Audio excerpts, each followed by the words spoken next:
Hello everyone, welcome to this channel zoology notes. आज मैं आपको बताऊंगी बायोजेनी के बारे में। ये टॉपिक ज़्यादातर आपका एग्जाम में शॉर्ट नोट में आता है। अगर ये लॉन्ग में आए तो कोशिश कीजिएगा इस टॉपिक को ना लिखें। लॉन्ग में वही टॉपिक लिखिएगा जिसमें ज़्यादा से ज़्यादा फिगर हो। तो चलिए जानते हैं बायोजेनी के बारे में। 1923 ईस्वी में एक रूसी वैज्ञानिक ने ओरिजिन ऑफ लाइफ का थ्योरी दिया था। मतलब लाइफ किस तरह से स्टार्टिंग हुआ है, किस तरह से लाइफ का उत्पत्ति हुआ है अर्थ पे, उसका एक थ्योरी दिया था। एक साइंटिस्ट रूसी वैज्ञानिक थे जिनका नाम था अलेक्जेंडर ओपेरिन। और भी बहुत से साइंटिस्ट ने थ्योरी दिया था ओरिजिन ऑफ लाइफ पे, लेकिन इनका जो थ्योरी था ओरिजिन ऑफ लाइफ, इसको सबसे ज़्यादा सही माना गया है। इन्होंने ओरिजिन ऑफ लाइफ को 3 स्टेजेस में बताया है। पहला केमोजेनी, दूसरा बायोजेनी, तीसरा कॉन्गोजेनी। आज हम इस वीडियो में जानेंगे बायोजेनी के बारे में कि आखिर बायोजेनी स्टेज में क्या होता है। First introduction. Biogeny is also called biological evolution. Biological evolution is defined as any genetic change in a population that is inherited over several generations. बायोजेनी को बायोलॉजिकल इवोल्यूशन भी कहा जाता है। मतलब किस तरह से लाइफ का ओरिजिन बायोलॉजिकली हुआ है। बायोलॉजिकल इवोल्यूशन को कई जनरेशन से विरासत में मिली पॉपुलेशन में किसी भी जेनेटिक चेंज के रूप में डिफाइन किया गया है। Biogeny refers to the formation of primitive life. Biogeny जो होता है वो प्रिमिटिव लाइफ के फॉर्मेशन को रिफर करता है। मतलब किस तरह से लाइफ का फॉर्मेशन हुआ है, या फिर बोल सकते हैं एनिमल का किस तरह से उत्पत्ति हुआ है। It is the production of living organism from other living organism. ये अन्य लिविंग ऑर्गेनिज्म से लिविंग ऑर्गेनिज्म का फॉर्मेशन है। Event of biogeny. Biogeny consist of following event. Biogeny के कुछ इवेंट इस तरह से है। सबसे first, formation of nucleic acid and nucleic protein. सबसे पहले न्यूक्लिक एसिड का फॉर्मेशन होता है। Organic compound reacted and aggregates to create new molecule of greater size and complexity in the primordial water organic soup. Organic compound ने सबसे पहले जल और कार्बनिक सूप में अधिक शेप और कॉम्प्लेक्स के नए मॉलिक्यूल बनाने के लिए रिएक्शन करके एग्रीगेट किया। फिर nitrogen bases combined with sugar and phosphate to form nucleotides at high temperature in primitive soil during chemical reaction.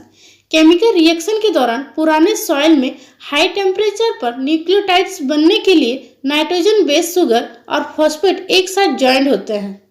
A large number of nucleotides in various combination are joint together to form very complex molecule called nucleic acid. Various combination से वही संख्या में nucleotide एक साथ जुड़कर बहुत सारे complex molecule बनाते हैं, जिसको न्यूक्लिक एसिड कहा गया है।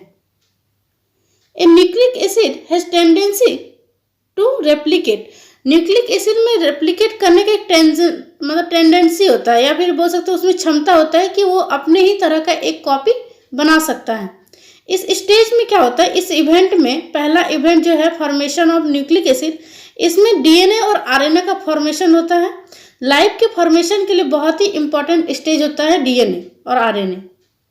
फॉर्मेशन ऑफ कोसर्वेट, इसका second event, due to intermolecule attraction the complex organic compound of primordial soup are collected to form large colloidal cell such as aggregates called coacervates. क्या होता है कि इंटरमॉलिक्यूलर अट्रैक्शन के कारण प्रीमोर्डियल सूप के complex carbon compound में बड़ी संख्या में कोलाइडल सेल्स को बनाने के लिए एक जगह कलेक्ट किया जाता है, जैसे कि एग्रीगेट्स, जिसे कोसर्वेट्स भी या फिर इसको माइक्रोफेज भी कहा जाता है। As they had the power of growth and break, such coacervate were efficient and multiply.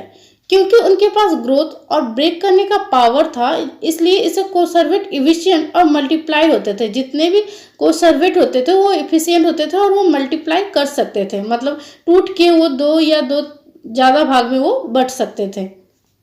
कोसर्वेट formation is refer to as coacervation. Coacervation के फॉर्मेशन से कोसर्वेशन कहा जाता था उसको। ये फिगर आप कोसर्वेट में बना सकते हैं। Figure of coacervates. ये जो कोसर्वेट थे ये समुद्र के पानी में पाए जाने वाले इनऑर्गेनिक मॉलिक्यूल को एब्जॉर्ब कर लिए और शेप में बढ़ गया और मल्टीप्लाई करके पहला सेल प्रोटो सेल बनाते हैं। ऑपेरन जो साइंटिस्ट था उन्होंने इसे प्रोटोसेल कहा। यह वायरस के समान था जिसने 2 अलग अलग टाइप के सेल्स का जन्म दिया, ऐसा ऑपेरन ने कहा। तीसरा इवेंट है formation of primary organism. In approximately 3.8 billion years ago, according to Aperon survey, which acquired nucleoprotein either from seawater or by synthesized themselves, first cellular organism called ebiont or pre-cells। क्या होता है कि लगभग 3.8 years पहले ऑपेरन coins weights के अनुसार, जिसने सी water से या फिर स्वयं को सिंथेसिस करके न्यूक्लियर प्रोटीन प्राप्त किया था, और इन्होंने पहले सेल ऑर्गेनिज्म को फॉर्मेशन किया था। इन्होंने क्या किया था? सबसे पहले सेल ऑर्गेनिज्म का फॉर्मेशन किया था, जिन्हें ईबायोन्ट और प्री सेल कहा जाता है। The outer limiting membrane were created by certain fatty acid having strong affinity to water. बाहर का लिमिटिंग मेम्ब्रेन कुछ फैटी एसिड द्वारा बनाया गया था, जिससे वाटर के लिए स्ट्रॉन्ग एफिनिटी वो ट्रेवल उसमें कर सकता था। For the positive and destructive reactions, some forms of protein of ebiont started acting as enzyme। Protein और डिस्ट्रक्टिव रिएक्शन दोनों के लिए ebiont के कुछ टाइप के प्रोटीन एंजाइम के रूप में काम करने लगा। The ebiont were identical to protovirus, a present day virus। क्या होता है कि ebiont प्रोटोवायरस के समान था जो आज वायरस है। There was anaerobic और प्रोकैरियोटिक केमोहेटरोट्रॉपिक। ये एनारोबिक और प्रोकैरियोटिक केमोट्रॉपिक थे। जितने भी ईबायोट्स थे ये सब क्या थे? प्रोकैरियोट्स, एनारोबिक और केमोहेटरोट्रॉपिक थे।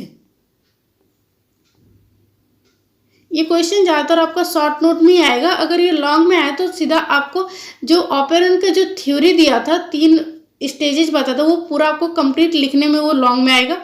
लेकिन अगर सिंगल में अगर पूछा जाए तो बायोजेनी आपको सिंगल शॉर्ट नोट 7 मार्क्स में पूछा जाएगा।